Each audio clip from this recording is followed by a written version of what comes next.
Welcome to Kentucky Crossroads with Roger Ford.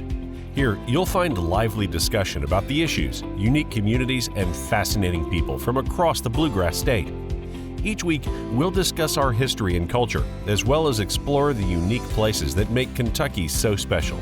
Now, join our host Roger Ford as we take a journey through the Bluegrass State and discover the stories that make us so unique.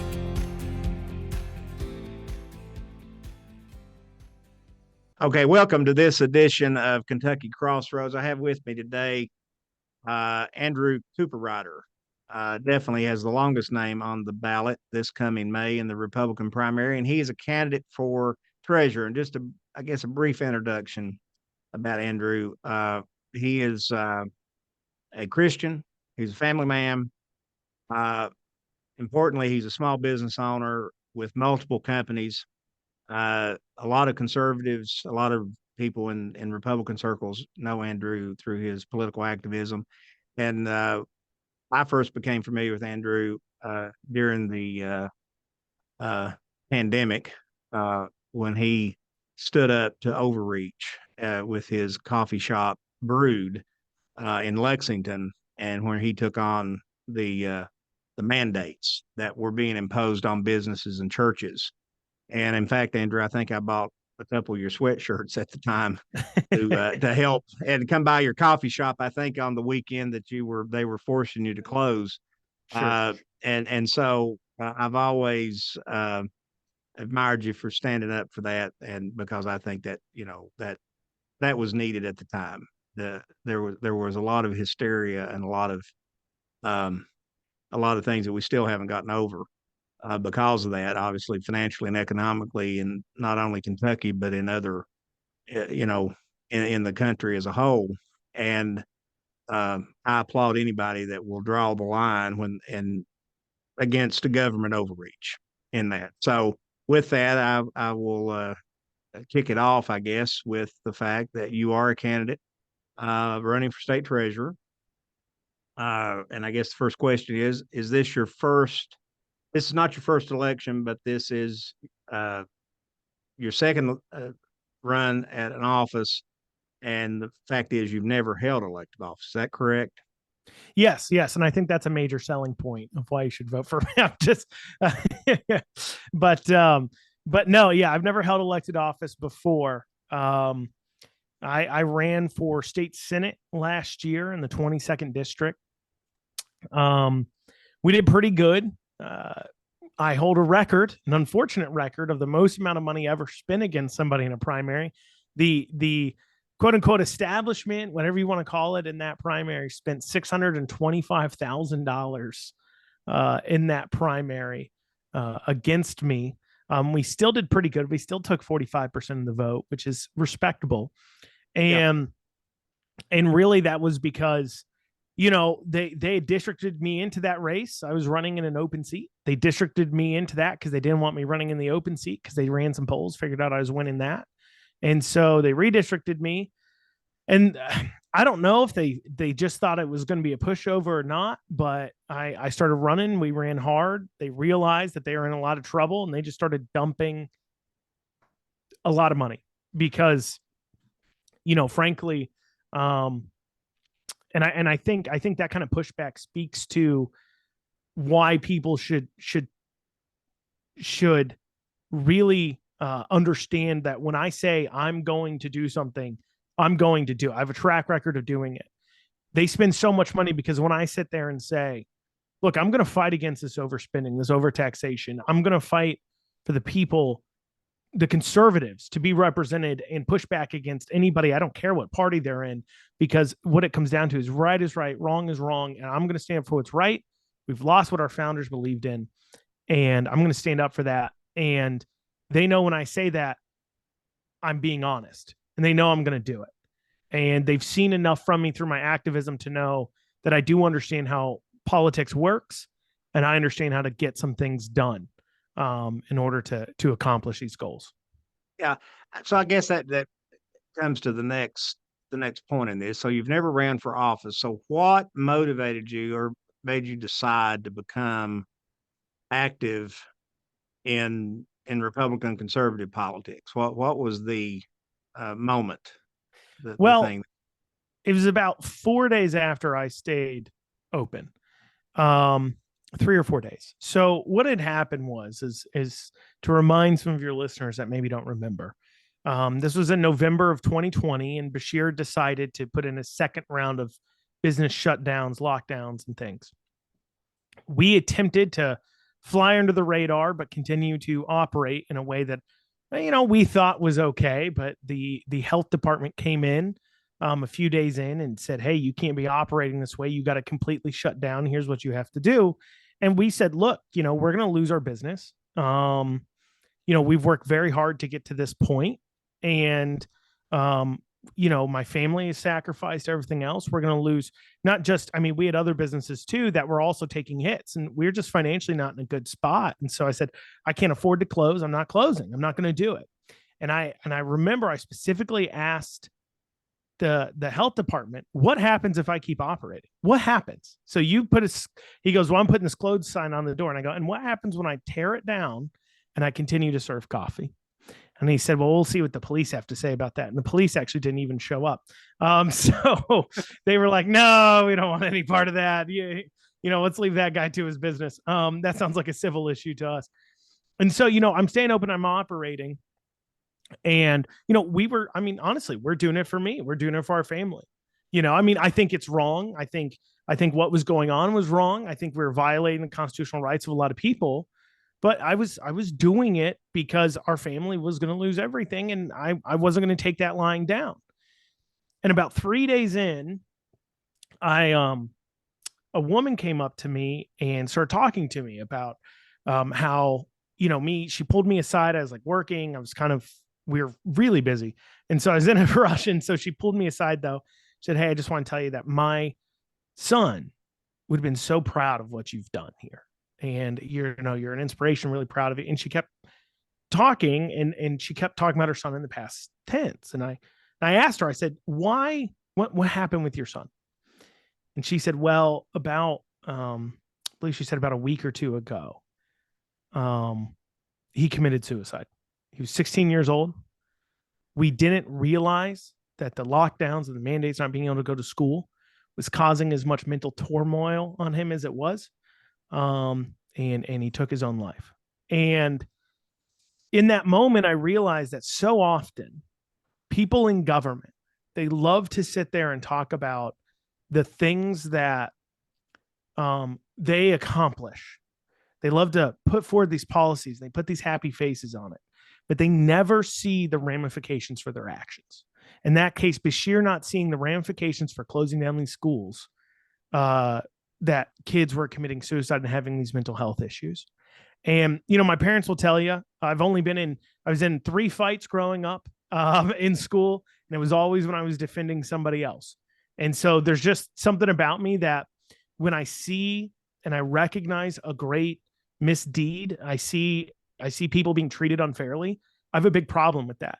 And when I see our government straying this far away from what it was supposed to be and causing this much damage in its citizens' lives, I can't just sit there and take that. I've got to do something about it. So I never set out to be in politics. I was kind of forced into it to a degree, and just the way my personality is and the way I'm set up, I can't continue to watch government destroy its people's lives and its values and take that lying down. Well, you and I are on kind of the same page of the songbook in that. It just, in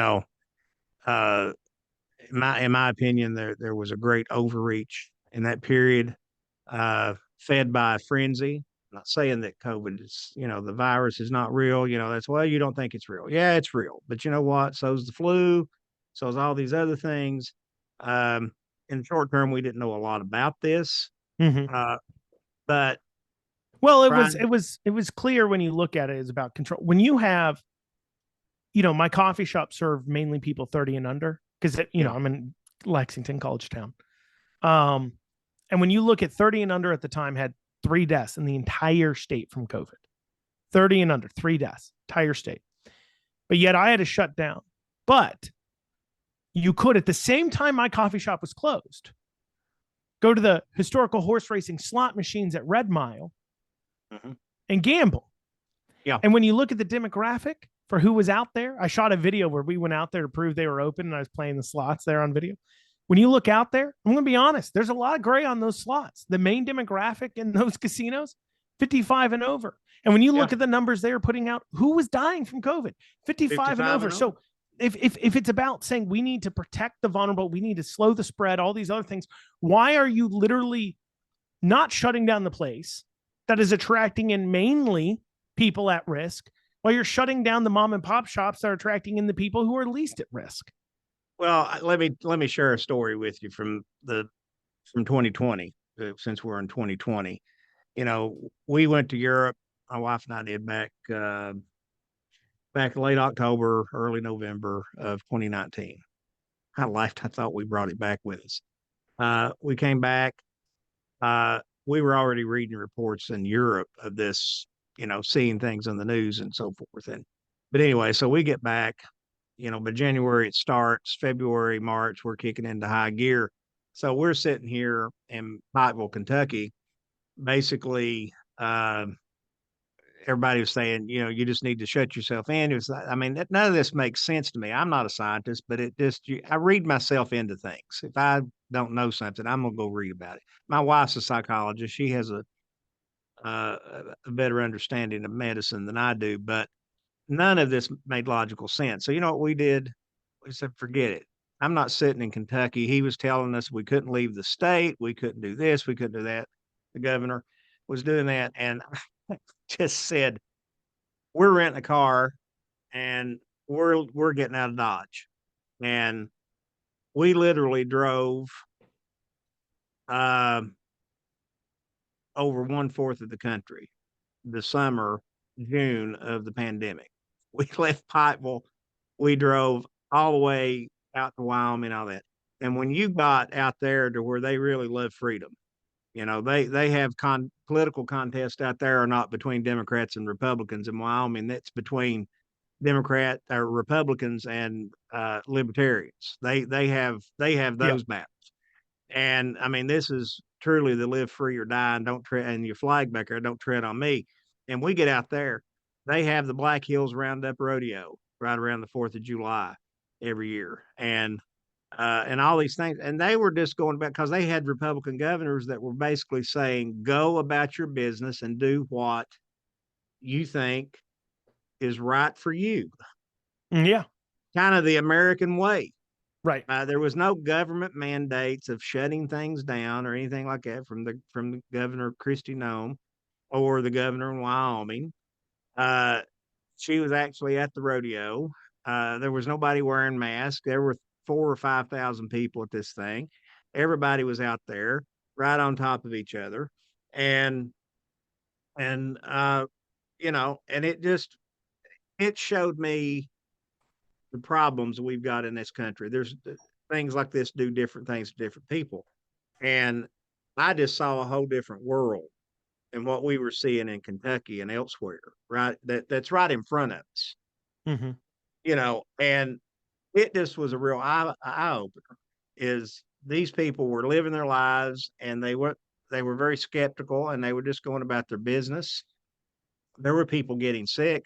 We didn't get COVID until January of this year. We went over almost 2 years before my wife came down with COVID back in the winter of spring of last year. And and we traveled as much as we could and did as much as we could. I'm just not going to be a hostage. And I'm not, but I'm going to do the responsible thing. I'm going to take care of me. I'm going to do all the things, the commonsensical things, but I don't need the government telling me all that. I don't need the government telling me that I can't have my business open and do things in a responsible way. And that's why I think they didn't want you open. Because you were doing things I kept up with you. I know what you were doing, and you were sending the message that this is an alternative. And in other parts of the country, Andrew, there were other businesses doing that very same thing because the government wouldn't tell them to shut their businesses down. Some of them were shut, closed. Some of them weren't. Some of them limited seating. Some of them didn't. but it was an individual choice without government interference, and we've got to get back to that in I all mean, facets of government. We've got to rein in the tentacle of government in every branch and an office, um, or we're not going to have much of a country left to have. well, and it's, Frankly, everybody, it doesn't matter whether it's a knitting circle, your local political meeting, or the highest halls of government. The dynamics are the same. People want power, and they'll use any excuse to give them that power. And a lot of times people, and I guess the hardest concept for people to understand is because they want to put a reasoning behind it. And this goes into, and I know it's funny, before we jumped on, you guys had asked my favorite book, and I said 1984, so I'm going to reference it here.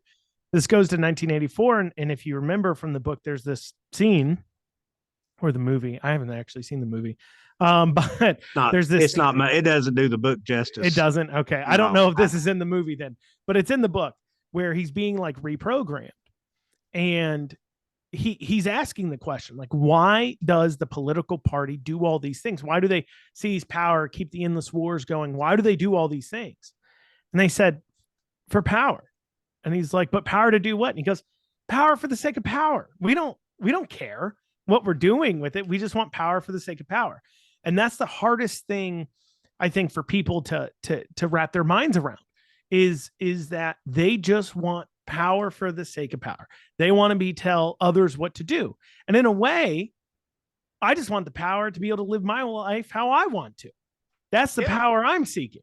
So in a way, I'm seeking power, sure, power over my own life, not power over others, and so that's where I think a lot of people have a hard time understanding, well, why do people behave this way? It's just these weird dynamics, people. And that goes into too, why our government, and you're talking about the tentacles of government and everything else, they want you to fill out a form to get I forget who said this, probably some liberty thinker of some sort, maybe Rothbard or somebody, that said, if it's legal to give away, but illegal to sell, the law is not there to protect you and me, it's to protect the state. And that goes into these licensing things and everything else that we run into. It isn't there to protect you. It's there because if you want to make a living, they want you to be asking for permission. Ayn Rand said that our country's going in the wrong direction. We're going in the wrong direction when the men who produce men in colloquial term, not men, but men and women. But when the men who produce, because Ayn Rand was a woman, but anyways, when the men who produce have to ask permission from the men who don't. And that's what we have going on. We have a whole lot of us who produce, and we're having to ask permission to do it. I joked earlier, before we started the show, I said, those that can't do, teach. Those that can't teach or do, where do they end up? They end up being lobbyists. Right. They do. I mean, it just kind of strikes me, I mean, organizations need advocates and all that. That's not the point. But the point is, why do they need advocates? Yeah. Why? Because our government does so much. If our government didn't regulate everything, then you wouldn't need a lobbyist. You wouldn't need to advocate to anybody, So it's really paying homage to the government. It's really paying tribute to Caesar. Right. And there's a lot of important issues out there. Don't get me wrong. But the whole reason why you need to go lobby is because you want money from the government, or you want them to change their regulations for you. Those are the two reasons why you're lobbying.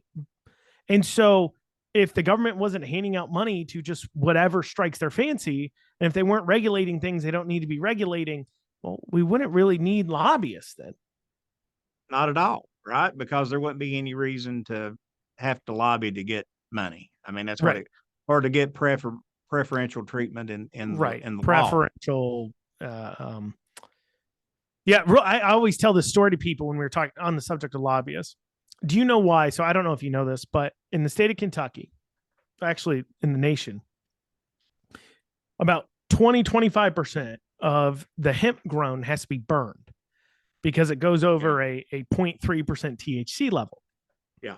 And that 0.3% THC level, and for those of you who are unaware, marijuana, the kind that, drug people who do smoke the marijuana do, has to be at least 11% for people to get high. At least 11. And that's, I'm told, because I don't know, but I'm told that is like really low too. So you ask, how did we arrive at a 0.3% THC level? Do you know this? This is an interesting story. No. Okay, so we borrowed the legalizing of industrial hemp standards. We just copied the law from over in England. And in England, why it was 0.3% THC is because the last time they're redoing the law, there are two major hemp growers in the country, two major hemp people. And one, on average, had a 0.33% THC level, and the other one had a 0.27% THC level. Now, I'll let you wonder who had the better lobbyists out of the group. That was the average, right, of the 0.33 and 0.27. Well, the one with the 0.27, they just had better lobbyists, and they said put it at 0.3 to make it harder on their competition. Make it harder on the competition. Right. So the reason why Kentucky has to burn around 25% of its industrial hemp crop every year is because over in England, there was a really good lobbyist for one of these companies. Yeah, I hadn't heard that. And which, we've done some research and development through the years. I have with others, with my companies. And I'm still a strong advocate for that. And here's the thing. The state of Mississippi, where we've done quite a bit of growing and, and research and effort to expand, unlike in Kentucky, where we've also tried to do this. The difference that made it more advantageous to be in Mississippi than in Kentucky was simply that the state of Mississippi had no controlling legal legislation or whatever. They basically said, whatever the federal guidelines are, you go get your federal permit and go on. They didn't want to regulate it. They didn't want to tax it. They didn't want it, whatever. So all this whole litany of state level legislation in Kentucky and this game that's been played, I think to the detriment of a viable industry in Kentucky. If when I talk to people, I say, the state of Mississippi doesn't have any state regulation. They said, well, yeah, you have to. I said, well, no, you really don't. And I said, in the application, I think cost you $100, and with the federal government, and off the races. Go grow your hemp. And before we came on, we were talking about, we were talking about the questions of how do we solve the issues, the rule issues in Kentucky. We were talking about how government had created those issues through historical actions like the Clean Air Act and things like that. And this is where it's interesting, because that industry offers an opportunity for government to actually get out of the way to create this, because this is what we know. What we know is that if Kentucky says for industrial hemp, we care about the in-use product. That's what we're going to regulate. We don't care as much about what you're growing.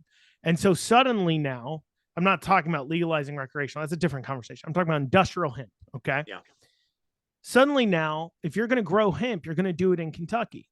Now, the federal guidelines are where they're set at. I believe they're set at 0.3% THC, right? But let's say Kentucky sets theirs and says in our state, it's 2% THC, still lower than that. Well, now you don't have to burn your crop. So you're going to grow here in Kentucky. And where are you going to grow at? You're going to grow in places like Eastern and Western Kentucky. But here's the rub, okay? You can't transport those plants across state lines if they go over 0.3% THC. So because you don't want to have to worry about that, where are the manufacturing jobs? Turning that into shirts and shoes and microchips and all those things. Those manufacturing jobs end up here in Kentucky.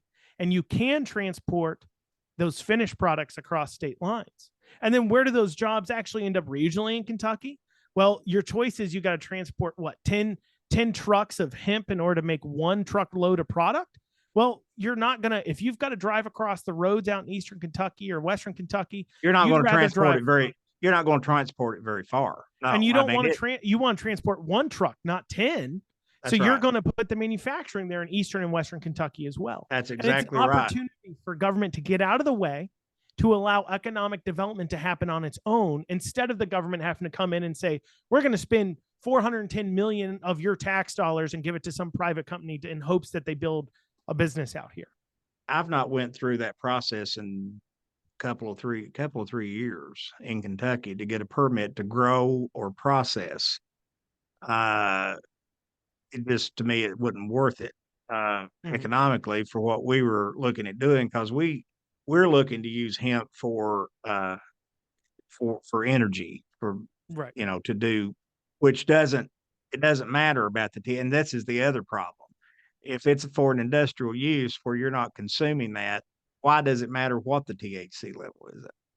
I mean, that was the thing. So we were looking at growing a fiber, variety that, would grow fairly large, and basically the more per acre that we could produce, but it's still the same problem of being able to transport. And we still fall under those regulations of, if it's over 0.3 or whatever, then you risk losing your whole crop. Well, you can't build an industry when there's that much uncertainty that some government bureaucrats going to be able to come in and basically do away with your feedstock for your bioenergy facility.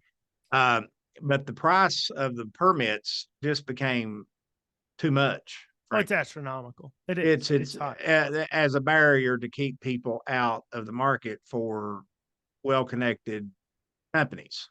Well, and we're talking about hemp. So let's say your listeners are sitting here saying, well, I understand industrial hemp has its usage, but hemp is a controlled product. Okay.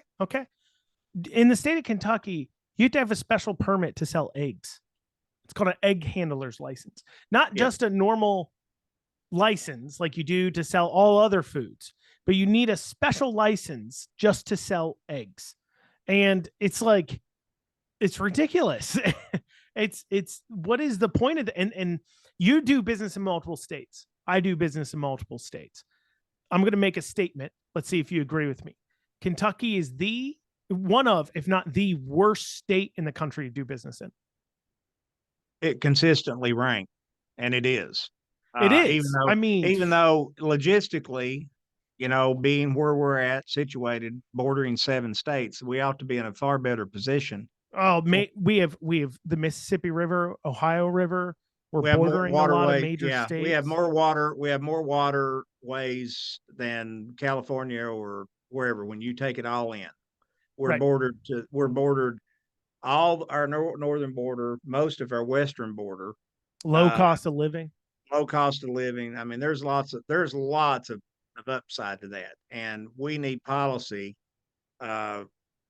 in terms of job growth and economic growth. We need policies that encourage us to develop those things in the right way.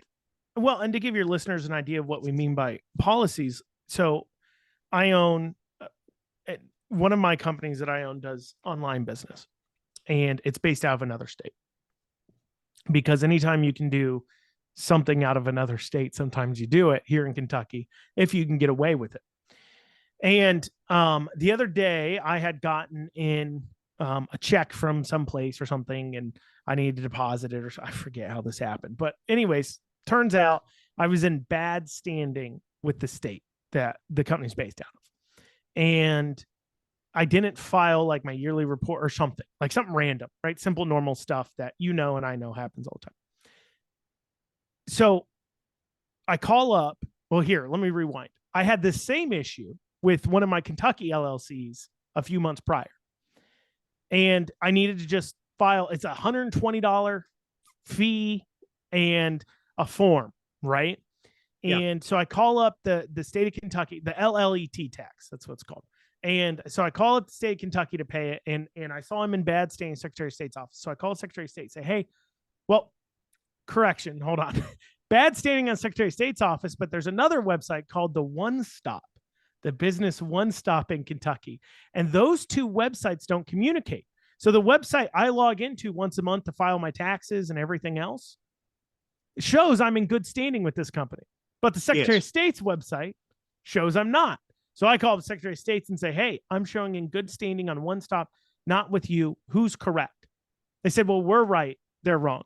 And I'm like, okay, why are they showing I'm okay? And they're like, well, our two systems don't communicate. And I go, okay, well, how do I get this to work? Because I can't file this on One Stop because it shows I'm still in good standing. It's not even giving me the option to file it.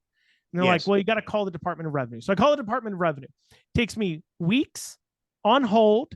They would pick up the phone after being on hold for an hour and then hang up because they're still not working in the office and the phone systems are kind of weirdly stapled together. And there's a lot of errors there. So it took me several weeks. And when I finally get a hold of somebody, they don't know. They got transferred a few times. Long story short, hours of my life, everything else to pay $120 tax. I had the same issue in another state. Okay. Hey, I'm showing in bad standing. I call up their Secretary of State, say, hey, I'm showing on bad standing. They picked up after 4 rings. I said, I'm showing in bad standing with your state. What's going on? They go, hold on one second. Name of the company. Okay. And your name? Okay. Well, it looks like it's your annual filing. Has anything changed since last year? It's like, no, it's all the same. I'm like, okay, that'll be $60. I can take a card over the phone. Great. Took me 5 minutes to get my same exact problem. Took me 5 minutes in this other state. It took me hours and hours and weeks of my time here in Kentucky. The same exact thing. And I'm like, geez, I feel like I'm being punished for doing business here. Well, here's another disconnect about the process, and I don't know what level the state treasurer's office can deal with this, but it's a similar thing. So I set up a company about a month ago. It's basically a land company. So what we're doing is leasing up land and buying land to develop solar energy projects on. Okay. So so I set up a land company, me and my partners. We set it up in Kentucky. It's for Kentucky land. So I go through the process through One Stop to do that. Okay. They want you to go on through after you get your articles of organization, incorporation, or whatever, right? They want you to go on through and they want to move you over into this Department of Revenue component. Well, I've talked to my accountant, and my accountant is a very capable and a very knowledgeable CPA. And he says, don't fool with that. You don't have to file any kind of tax forms, any kind of tax reporting until you realize revenue and you actually start doing business. Just the intent by incorporating or organizing a company does not create a tax obligation for you. That is the IRS. That is federal law. And right. We all but that's know that's not how it works though. They start sending you notices. The state of Kentucky, if they want to do something beneficial that makes this easier for business and for small business to operate in Kentucky, they need to fix this problem, because in their rush to create this portal, One Stop, to incorporate and do all this for business and file forms and all that and reporting, they have created a conflict that with federal regulation, federal law, with the IRS of all the entities in the world. Because I've got a letter laying in there on my desk for this new LLC that says, you've been assigned a tax number and you've got 14 days to respond and you need, and all this, you know what? And frankly, I just toss it over in a pile, because my CPA then eventually is going to have to write a letter and tell them, look, they've not done any business and generated revenue in 2023. And, and if we do, we'll file taxes at that time. But until we realize it, but the state of Kentucky is creating problems and just endless red tape for businesses with this problem. Well, and I've tried to talk to some legislators about this, and I don't know if they don't want to understand it or they just don't want to understand it. But well, that's real complicated. Well, no, it's not really complicated. You just need to bring the state of Kentucky's statutes and regulations in line with what I'm telling you the federal government says on that.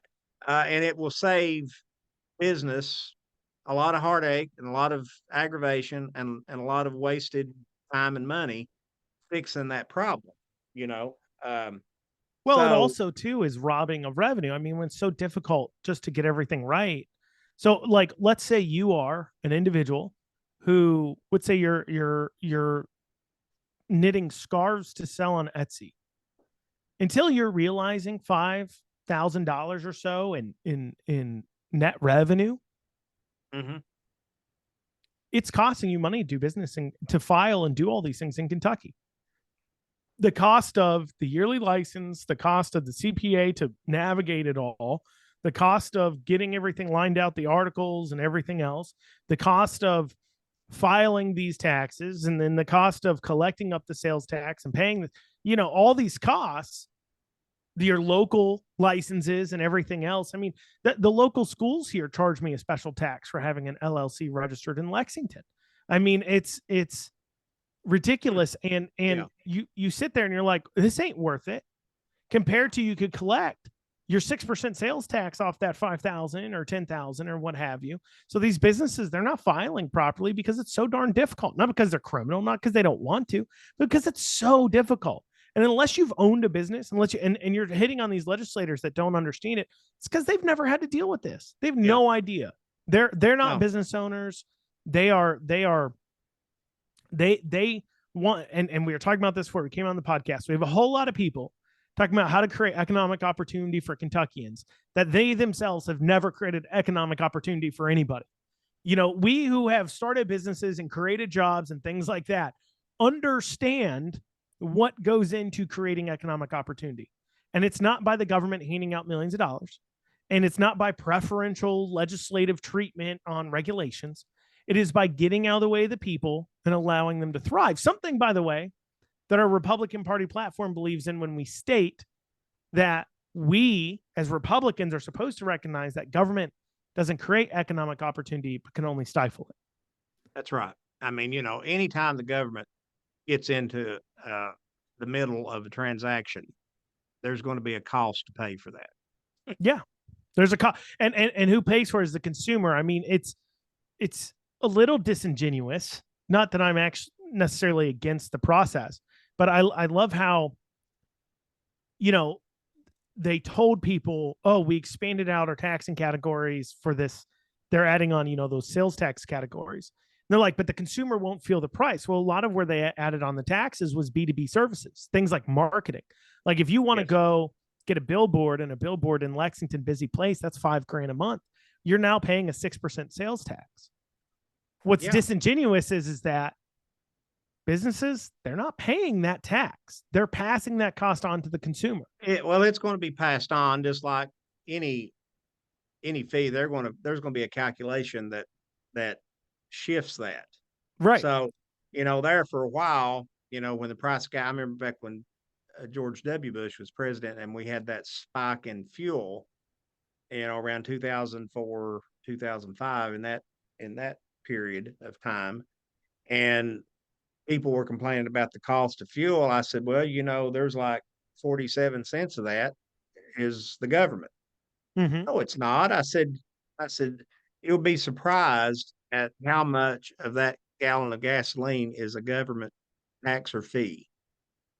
And there were some states started publishing that and putting that or businesses were putting that on their pumps, saying, Tennessee does that. 48 point X or something cents is in state and federal and local taxes and fees. Mm-hmm. And if I were a business that dealt a lot with, especially retail, like your coffee shop and places, I don't know that I wouldn't maybe adopt that strategy that some of these convenience stores did back in the day, is show them, well, this is how much is of your coffee is tax. Yeah. And this is the taxes that I've paid. So to this point to sell you this cup of coffee, so, I mean, it's just one of those things that people just don't realize how much bite the government does take. It's well, and if you sit there and you look at it this way, and this is the best way for people to realize it, is if you look at how much your government spend combined. So if I look at, I looked at how much does our state, city, county, because Lexington's a urban county. So our city, state, and federal government spend per citizen. And then when I looked at their budgets and I backed out any money they're getting. So like if the city was getting money from the state and federal government, I backed that money out, just what they're spending without federal and state inputs. And then the same thing at the state level, right? It is $26,000 per citizen in Lexington per year, per every man, woman, and child. So I've got a wife, I've got a son. So for just us, the government is spending around $80,000 just south of 80, about what would that be? $78,000 a year off of our family. I mean, geez, that's average. I mean, the average household income in Kentucky is only $80,000. So the government is spending more than the average household income is per house. And that's a household of 3. If you imagine a household of 4, that's the average size household, 2 kids and a husband and wife. That would be $104,000 a year. So it's spending $20,000, $30,000 more a year than the average household brings in. Yeah, of course we're going into debt. Yeah. I mean, you know, and I noticed today a story, Congressman Massey has the debt clock. I've seen it in person a few times. Yeah. You know, it's got the numbers. I thought that's a great idea for somebody, if you can figure out how you can mass produce that. that would, I would buy. I'm sure he's figuring it out. Well, he should. You know, that's his invention. He's good at figuring out inventions. But yeah, so I went to the internet when I saw that story. I thought, well, I got to get me one of these. And then I read, well, he's done it himself. But yeah, sign me up for that. I'd crowdfund a deal like that to get some of those produced, because I immediately went over and looked at the U.S. debt clock, and they've got it now where you can search and break it down by state, and it shows the state. And you know, and so we've got this debt ceiling debate that's heating up in Washington, and you know, then you had our senior senator from Kentucky basically setting the table, I think, for placing the blame on conservatives by saying, well, if you oppose raising the debt ceiling, you're going to harm your fellow Americans. That's so disingenuous, frankly, very disingenuous, because the debt that we're saddling our country with going forward in future generations, we're never going to be able to pay this. It's $66 trillion. Mm-hmm. Mm-hmm. You know, there needs to be the hard realization, and somebody just needs to say it. We're never going to pay this debt off. And at some point we are going to capitulate on the debt. There is going to be a default, because we just can't go on, because our obligations that the government's creating for itself can't be sustained. At some point, the party, as Willie Nelson says, turn out the lights. The party's over. Right. And I won't be doom and gloom, but I mean, we're close approaching that, and rather quickly. Well, I mean, it's not sustainable. The only thing, and this is, I think, what people got to realize, the only reason why the U.S. can have a greater debt to GDP ratio than Greece did before it had bankruptcy is because the U.S. dollar is still the national currency. So it's still the currency energy is traded on. It is still the currency that a lot of these are that a lot of markets use. And there's a couple fold issues going into this that people have got to realize. The first is that, quite frankly, as America continues to not be a net energy exporter, we used to be the largest energy exporter in the world. And if we don't go back to that, and we continue to allow other nations to make our energy, we're opening up the opportunity for them to have greater influence over what the national currency becomes. Because if the yen or the euro ends up becoming the national currency for energy, we're bankrupt. That's the first thing.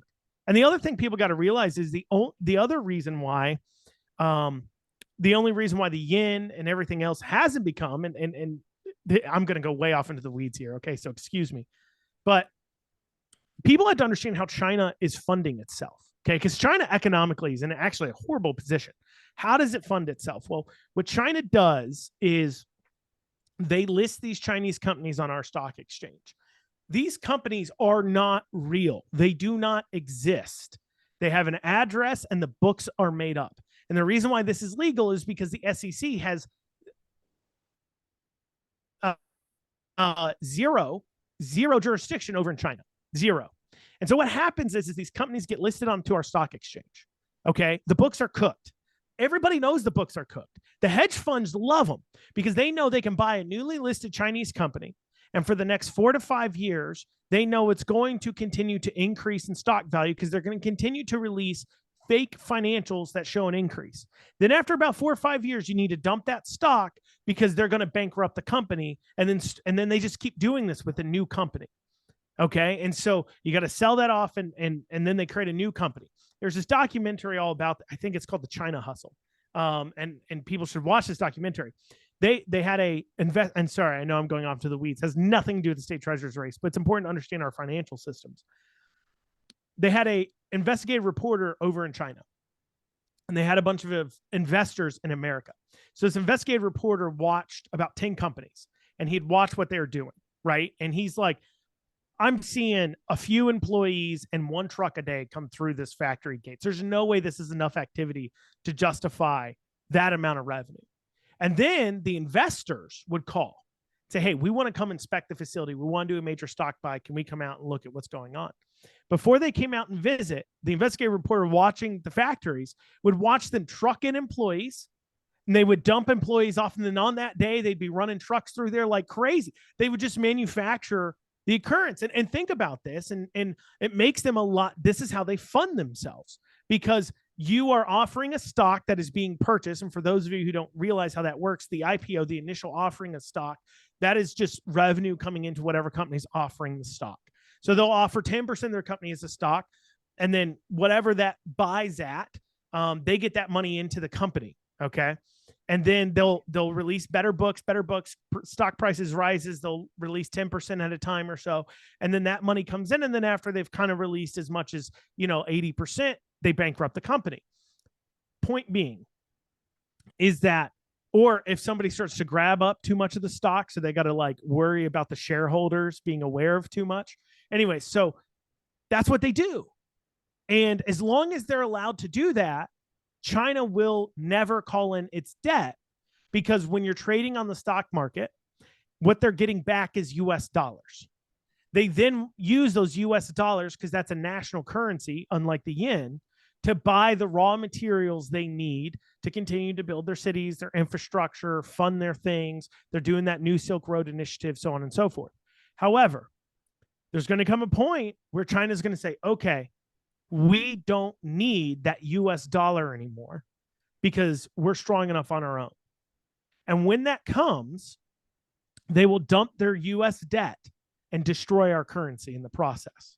Yes. And so we're in a rock and a hard place, because if we don't continue to allow them to essentially do this, fund their communistic expansion using their shell companies on our stock markets, then they will tank our US dollar. But they're funding their geopolitical expansion throughout the world, growing their influence off of this exchange on our stock market. And I know, like I said, we just went super into the weeds, but it's really important for people to understand. Well, we're paying them twice. We're paying them on the front end with just what you've described, with the stock and with the direct investment in companies that are in whole or in part owned by the Communist Party, or the state. And then on the back end, they're producing all these cheap manufactured goods and retail consumer products and shipping them back here for us to spend money Right. on that. So they're getting paid coming and going. I mean, they're, Right. you know, so they've doubled up on us. And I mean, it's ingenious really when you think about it. And it's all state controlled. And it's all controlled by the Communist Party. Well, and everybody's in on it. The U.S. And government knows everybody's it's going and on. They everybody's in can't on it. call them out because No. then the U.S. dollar will tank. The hedge fund managers know what's going on, but they don't care because it's the most easiest stock to make money on out there because it's very predictable because everything's made up anyways. So they're not going to call them out on that. That's right. And now they're taking it on the road because they're literally coming into the US Right. and are going after core, what I call vital industry sectors. Food, Well, they're trying to become as manufacturing, broken away as possible. Yeah, right. And so they're starting to buy farmland. They're starting to buy food processing companies, and and all that. And so they're going after our basic needs as far as being able to control those. So Right. I don't know how much, I don't know how much longer this goes on. But you're right. As soon as we push back hard enough, they're going to dump our debt. If they call our debt, that's it. They wreck the whole world's economy. Now, you want to hear my conspiracy theory? Yeah, let's hear it. Okay, you ready? All right. This is all completely conjecture. I came up with this idea on my own. I have zero evidence to support anything I'm about to say, okay? This is just what struck my mind, all right? Now, keep in mind, our currency isn't backed by gold anymore, right? Right. So why does the U.S. government hoard gold? Okay. Especially in this time where we need it for manufacturing. Here's my thought. So we have a fiat currency now. If it dumps one day, it's just out of control inflation. We're talking 100% inflation, things like that. They will issue a new currency backed by that gold that they've held on to and just create a conversion rate of saying, okay, this, 1,000 US dollars is equal to one new dollar. And you would exchange in for that. Okay. And now that currency is now backed by gold. They let that continue for 10 or 20 years. And then after everybody's forgotten the troubles with fiat currency, they then move us back to a fiat currency, and it allows them to keep this cycle going. And that's why they're hoarding the gold. Crazy conspiracy theory. I know. Well, I've always favored the gold standard. You can't, how much is that dollar worth? Well, I say it's worth that. Well, who are you? I say it's worth X. You're saying it's worth Y. I think it's interesting to point out, did not Donald Trump, when he was president, kind of start the conversation about taking us back to the gold standard, or a mixture of precious metals, gold, silver, whatever. I think that conversation started, and some of these hedge funds and some, policymakers in the monetary world, they don't want that. They're big Keynesian economics people. I'm more of a Mises guy. Yeah. And so you get different, but they believe in things like, well, if we don't have a fiat currency, we can't create this. They want a 2% inflation. That's their goal. Now you could say, why would they want any inflation at all? Well, because they want you to not hold on to your money. They want you to have to. So if there's a 2% inflation, you're getting punished for just saving your money and not spending it and not investing it.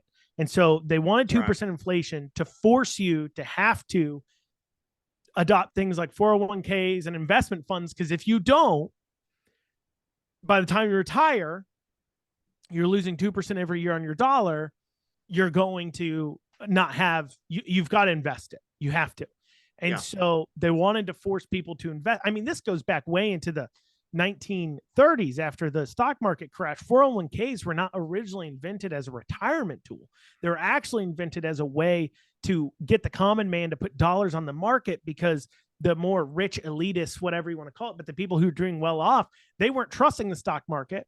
They weren't putting their dollars on it. And the stock market was like, how can we get more money in? I know, let's create this financial instrument tool called the 401k. And so we can collect up dollars from the common man, because the rich man is is too intelligent to put money with us right now because of the crash that just happened. And that's how our stock market got jumped back up after the Great Depression. I don't know how many people didn't know that, but that's an interesting little tidbit of financial history, I guess. Yeah.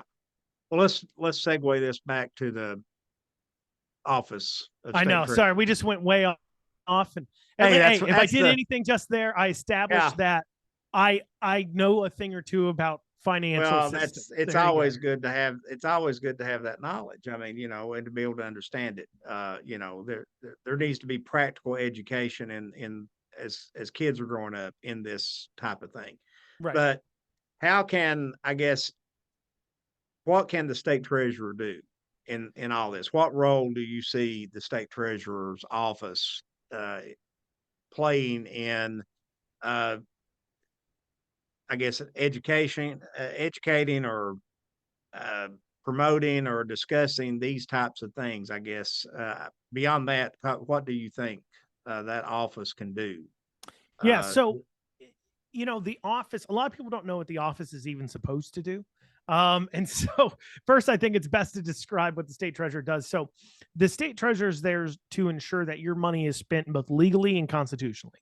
So every 2 years, our legislature passes over the last few years, it's been every year through COVID, but now they're back on the 2-year cycle. Every 2 years, the legislature passes a budget for those 2 years.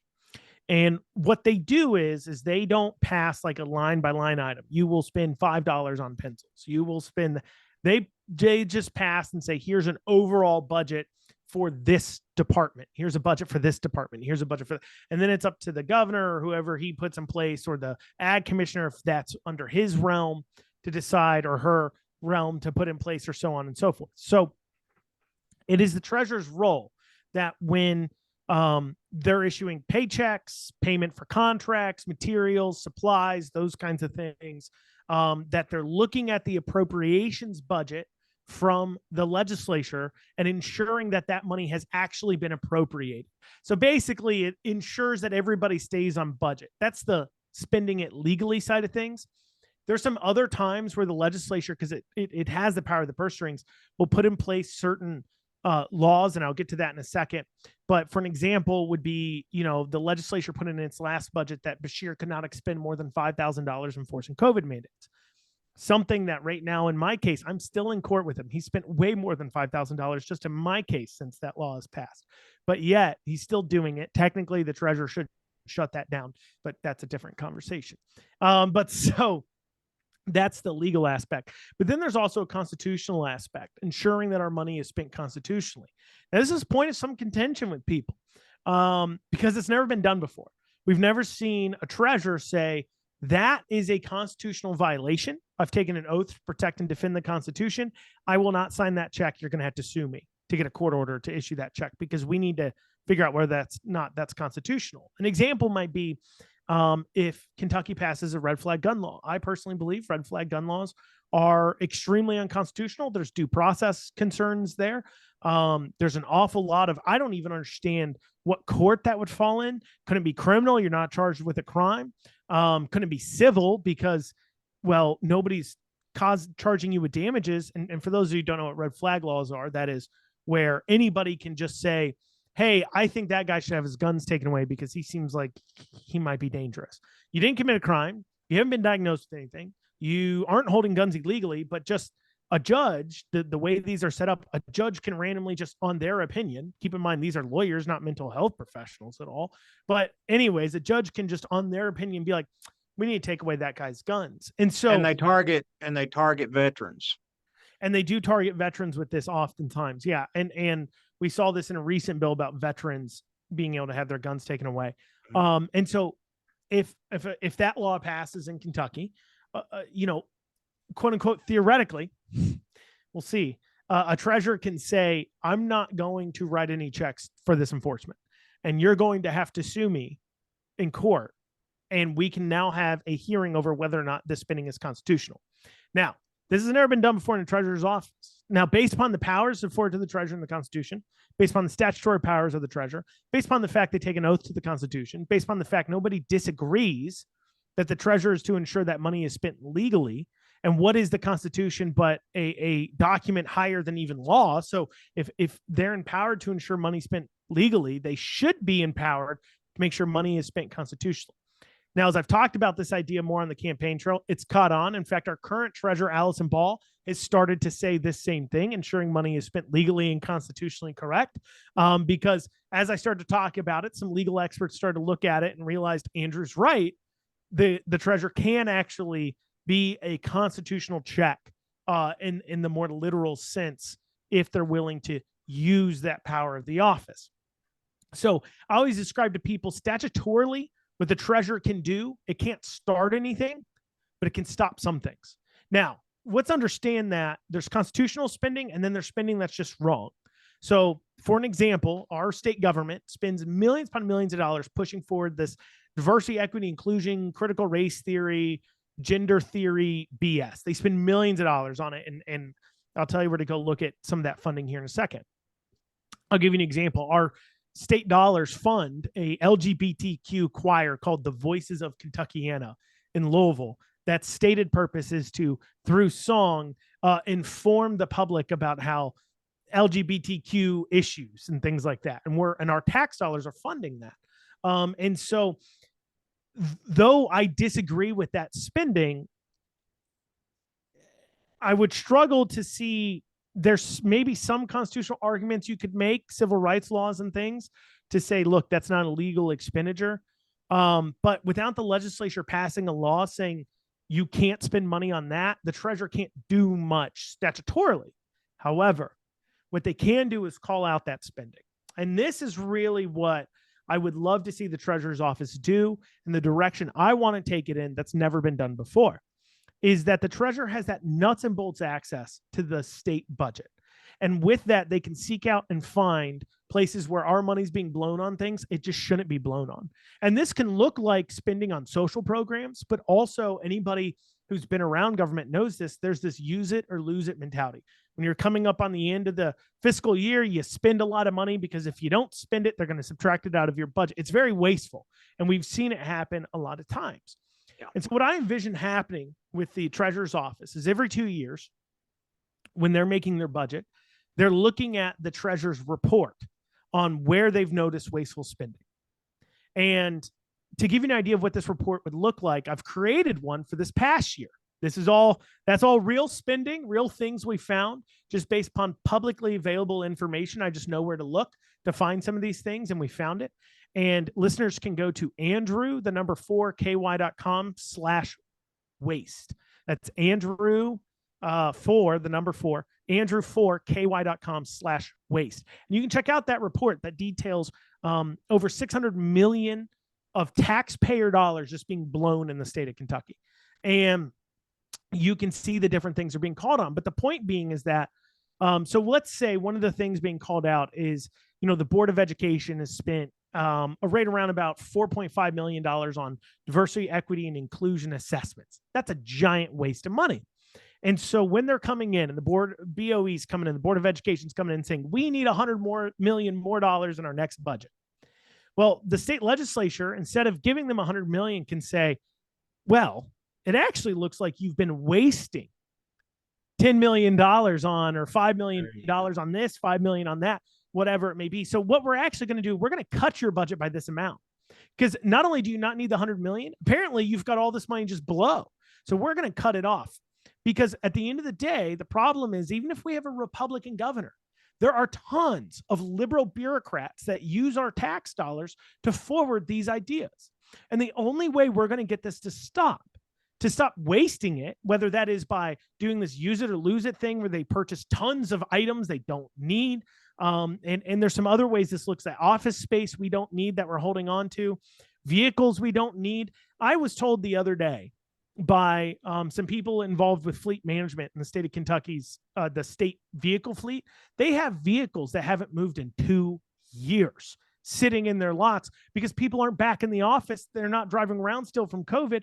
And so they're just sitting there. They've got mechanics whittling their thumbs because they've got vehicles collecting dust and dust and dust. And instead of selling them or allowing maybe local governments to purchase those vehicles at a cheaper price in order to help there. They're just sitting there collecting dust. So that's an example of, hey, this is a wasteful monetary practice, not to deal social, nothing to do with those things, not to deal with anything, quote unquote, political in that sense, but just we can all agree this is a waste of money. And so we can address that.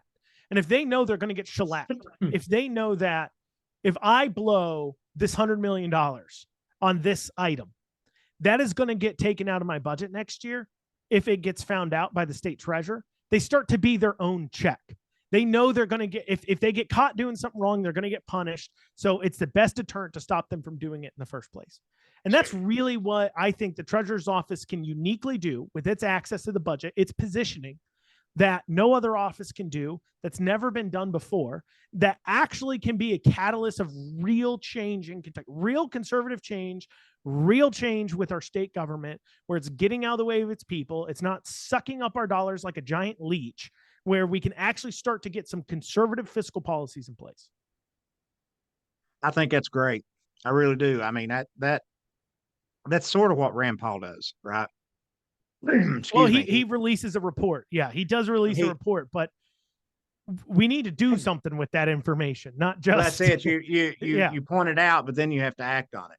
I mean, right. That's the thing. So look for on December the 23rd, we're going to have the Festivus gripe session, as I call it, from Rand Paul, but taking that by extension and pointing out where the wastefulness is, but taking that information and using it, right, to improve upon future budgets, I think is a novel idea. Now, whether the legislature does that or not, I don't know, but let's hope that. Well, it's up to the people to, this report's available to the public.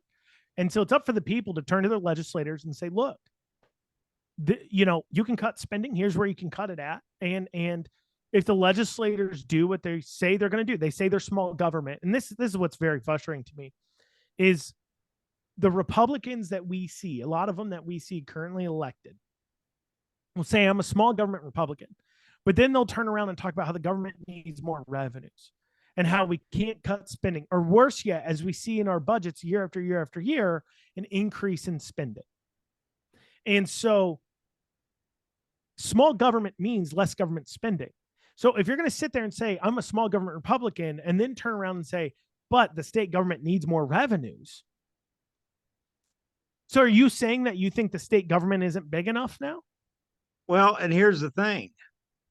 And I pointed this out to somebody the other day. If my memory serves me correct, ever since the Republicans have held the majority of both chambers, right, and had basically super majority ability to override vetoes at will, they've went to Frankfurt and they've raised taxes and fees every year that they've went to Frankfurt. Well, they've spent more, I think, and they keep spending more. And I think one budget under Bevin was 10% less. That was 10%, one budget. But one budget. Yeah. They're appropriating money. And I pointed this out the other day.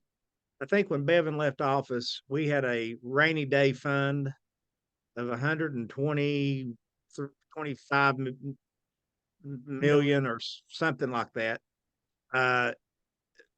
Bashir pointed out the other day that his rainy day fund proceeds had topped, I think, 1.3 billion or something. It was up to 2 billion. They spent they spent 520 million, 110 million to a battery plant down near Hopkinsville, 410 million to another battery plant in Hardin County. That's its own conversation. That is,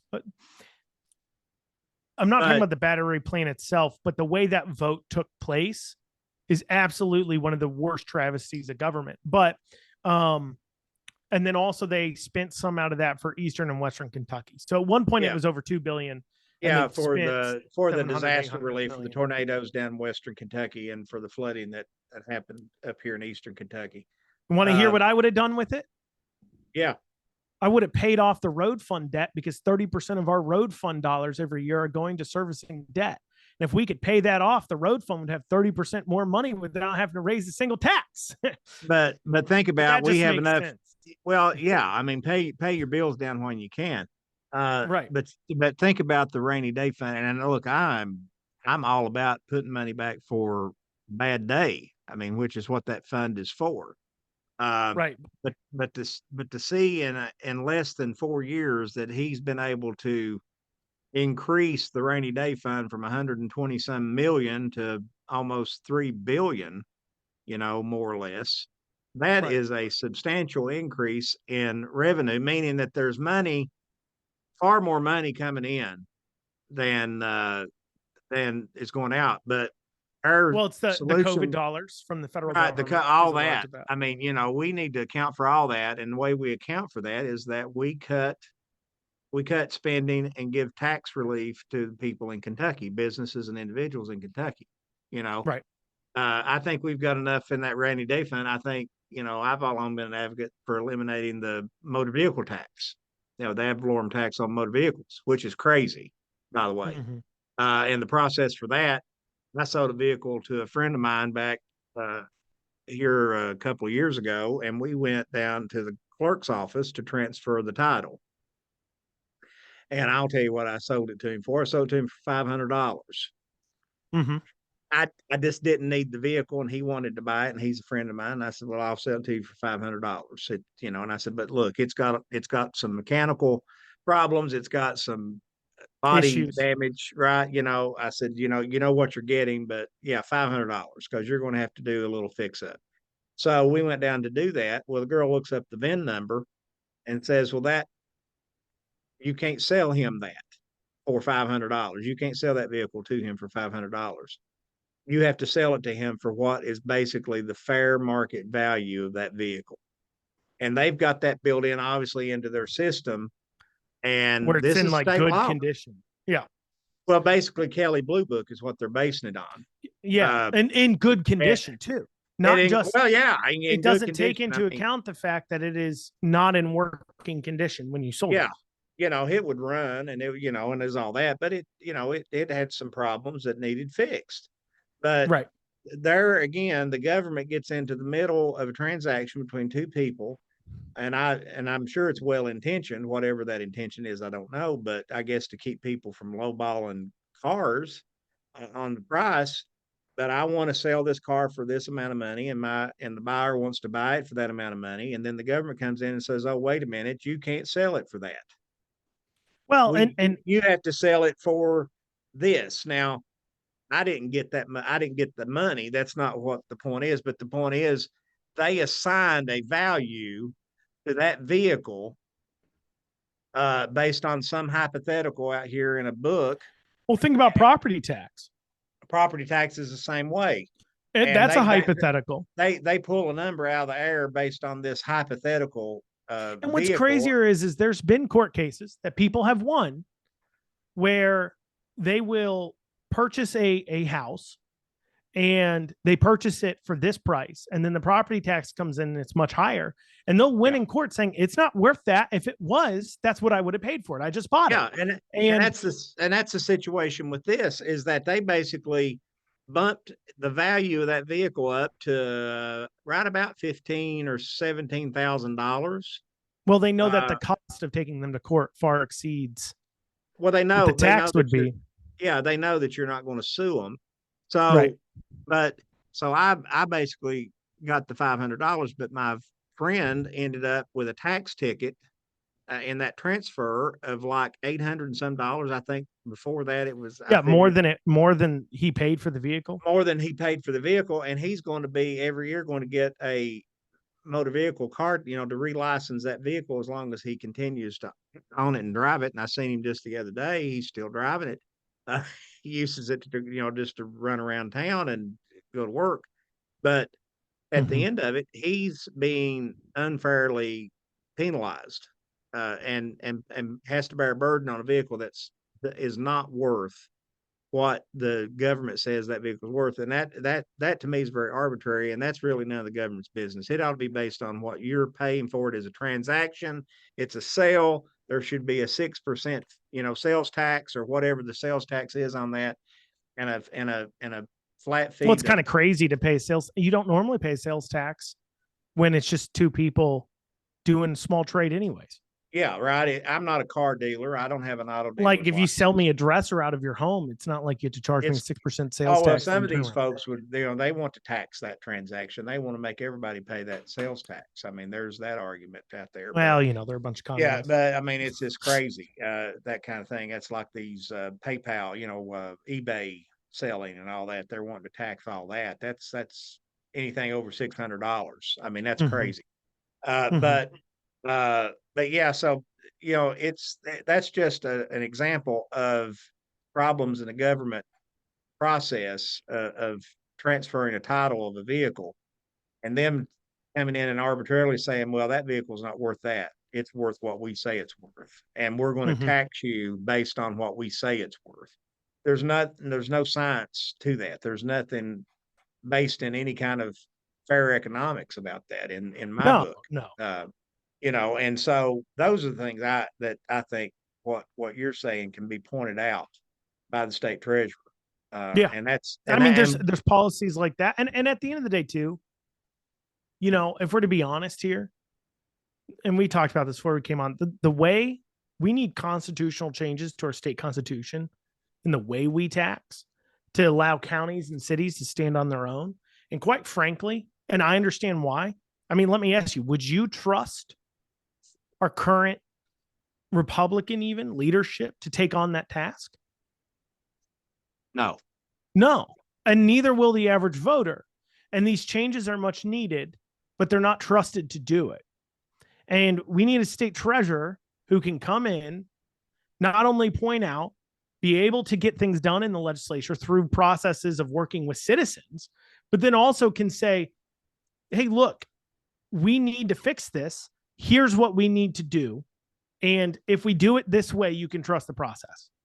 Because that exact same process coming out of the mouth of some of these people, I'd be like, nope, I can't trust you on that. You're gonna somehow do something. Well, and you put the issue right before the individual in the community. Right. You move the decision on some of this stuff. I've always advocated that we need the ability to put levies for specific projects on the ballot in Kentucky, the way they do have over in Ohio and West Virginia up here on, we border. So we hear some of that, so if they're going to build a new school or they're going to do this, they're going to build a new whatever, there's a levy question that's put on the ballot in that community, city or county or whatever, and they vote on it. And I think we need some of that in Kentucky. And the closest we come to that in Kentucky, I believe, is if there is 10 houses on a road and they want the road redone just for those 10 houses. You can make some deal for extended property taxes with the county. Yeah. Have them come in, redo the road, but then those 10 citizens have to pay for the road. If it's not a common corridor road or something. That's the closest we come in Kentucky. But I think some of that control needs to be given over to the voter, right? In a local jurisdiction, and that ability that opens up a lot of, I think, more responsive government, but more curtailed government. I'd like to see something too, and we had talked about this earlier, and this is something that I've thought for a long time would be good to see cap it at a certain amount or something, figure out a way to cap it, but have a dollar for dollar reduction in your tax liability as a company for contributing to certain projects. Like an example might be, let's say you own a company, a factory, and you're running trucks on this one road, and that road isn't wide enough. You can say, look, I'm going to give the county $500,000 to widen that road. And that will deduct $500,000 from my tax bill with the state or with the county or whoever, right?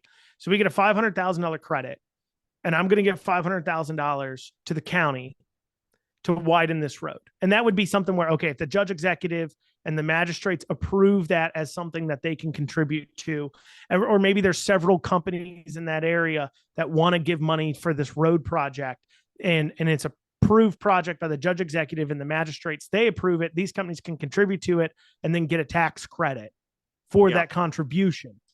So that way, if companies need specific projects done for them to do business, there's a way that we can say, okay, because right now the claim by these counties a lot of times is, well, we need to do this $10 million project or this employer is leaving us. Okay, well, how long is it going to take for you to pay off that project? How long is that going to take you? And that question is never asked and certainly never answered if it is asked. And I think that would create a situation where you're going to look at that and say, how long is it going to take for us to pay this off? How worthwhile is this project? I think that would help. Based on the economics of how many jobs does it create, all the criteria of a development project, right? What is right? And just say, hey, look, you know what? Instead of us claiming it's going to do this or that, how about we just give a tax break for the amount that the project costs if they're just going to pay for it directly, and then we'll give them a tax break for that amount. Yeah. And so, to them, they don't care. They're going to be out the money anyways. And it helps their business out. That's right. And it helps your business out. Well, Andrew, I'm saying we're about out of time here. Let's get back to the politics of it. What you have a website. What is that? You can go to c4ky.com, andrew4ky.com. Of course, we talked about that. But the easiest one, we've got a lot of websites. The easiest one to go to, though, is c4ky.com, c4ky.com. Okay. And of course, you're on Twitter, you're on Facebook, right? Yep. Cooperrider for Kentucky. Yep. I see on Facebook. Yeah. I mean, I follow your page. So it's a funny follow. It's you're going to win the contest for longest name on the ballot. I guarantee. Yeah. Well, yeah, I think so. Yeah. I was just quickly adding up names, letters of names, and I think you've got the longest name on the ballot. Well, if that means I'm getting elected, I'll take it. That's it. Well, we appreciate your time and sure. As things progress, keep us abreast of that. Yeah, and we'll try to have you back on before the primaries of May the 16th. Yeah, 17th. Yeah, 16th, 17th. Yeah, so still a few months away, but we'll try to have you back on as things progress. But we wish you the best of luck and thank you. We have had Andrew Cooperrider today as our guest on Kentucky Crossroads. Be sure to tune in. You can find us online at southernclassicradio.com. We air on there on Wednesdays of every week at 12 noon. You can also follow us on your typical podcast outlets such as Apple, Spotify, and those. But we will have a video up on our social media page at that time. So, and I think, Andrew, this broadcast will be airing on Februanry 8th. Okay. But we'll keep people abreast of that as well as that. So in about 2 weeks. Okay. But anyway, so again, we appreciate you and best of luck. Thank you.